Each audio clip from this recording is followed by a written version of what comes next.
Oi, pessoal. Hoje vamos tratar do artigo 131 do Código Tributário Nacional, ainda dedicado à responsabilidade dos sucessores. Só que agora, sucessores na condição de proprietários de bens móveis e sucessores de forma hereditária, a chamada sucessão hereditária, que a rigor é o que no direito privado, de forma mais estrita, se chama de sucessão.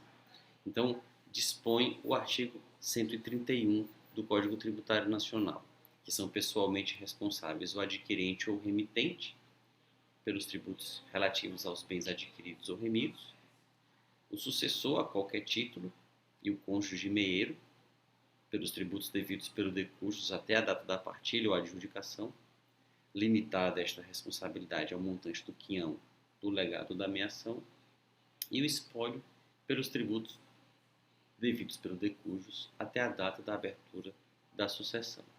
Então vejamos primeiro a quem se reporta o inciso 1. Adquirente, quem compra, quem recebe por qualquer meio um bem, ou remitente, aquele que faz a remissão com cedilha. Eu cobro uma dívida, o meu devedor dá um bem à penhora, o bem é penhorado, e em vez de o bem ser levado a leilão, um terceiro paga a dívida para salvar o bem da penhora e pratica a remissão, portanto é o remitente, e essa pessoa passa a responder pelos tributos que eventualmente recaiam sobre aquele bem.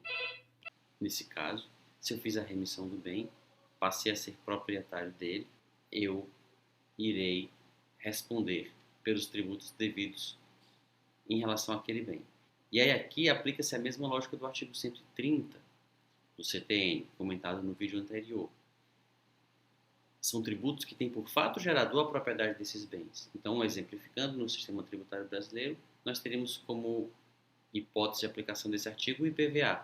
Alguém que compra um veículo com pendências de IPVA seria sujeito a responder por elas, ainda que elas digam respeito ao período anterior à aquisição do bem, portanto, período em que quem realizava o fato gerador era o proprietário anterior.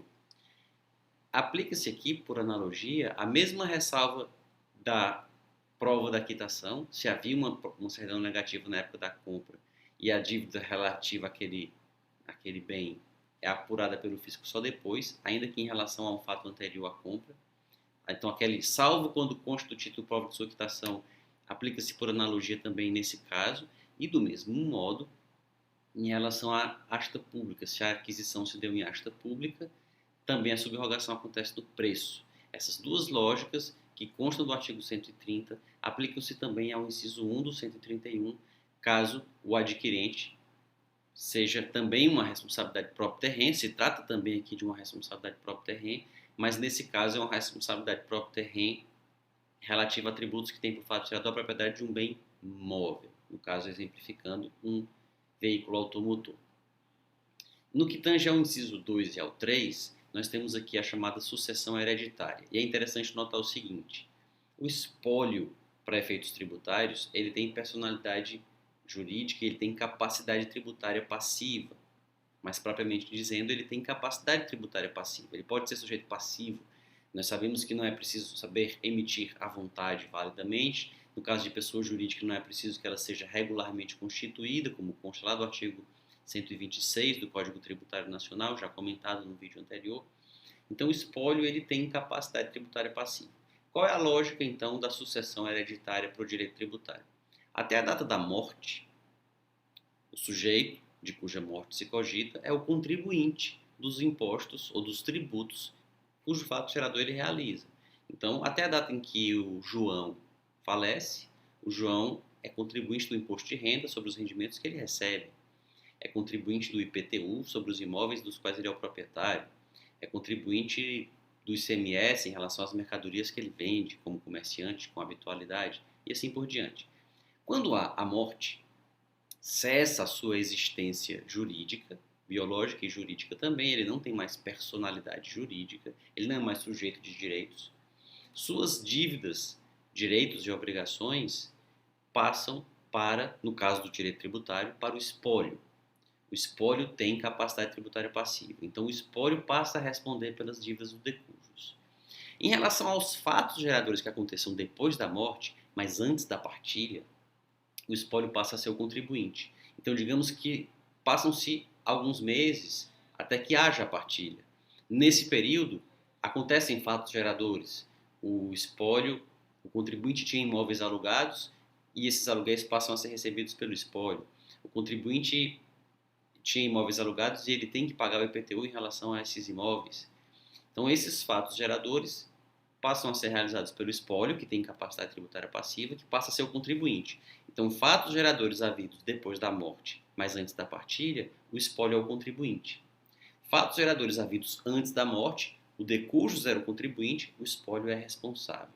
E feita a partilha, divididos os bens entre os herdeiros, a partir da partilha, os fatos geradores que aconteçam dali em diante, os herdeiros são os contribuintes.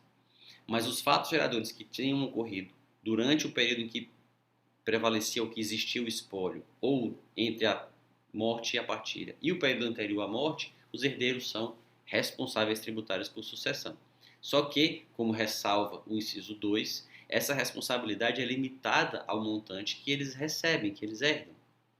Se eles herdam 100 mil reais em bens e depois se apura uma dívida do decursos que não havia sido detectada antes, essa dívida pode ser cobrada deles, mas só até o montante dos bens que eles receberam.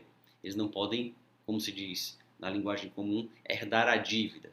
Eles herdam apenas patrimônio, eles herdam elementos positivos do patrimônio. Os elementos negativos que aparecerem depois e que eles forem chamados a responder, no máximo podem fazer com que eles herdem menos ou não herdem nada, perdendo o que já tinham herdado, mas não que eles tenham que pagar mais do que haviam herdado. Essa é a disposição aí do inciso 2 do artigo 131. Se tiver gostado desse vídeo, não se esqueça de curti-lo, de se inscrever aqui no canal para acompanhar os próximos e de deixar na caixa de comentários algo que pensa a respeito desse vídeo ou de outros. Até um próximo vídeo.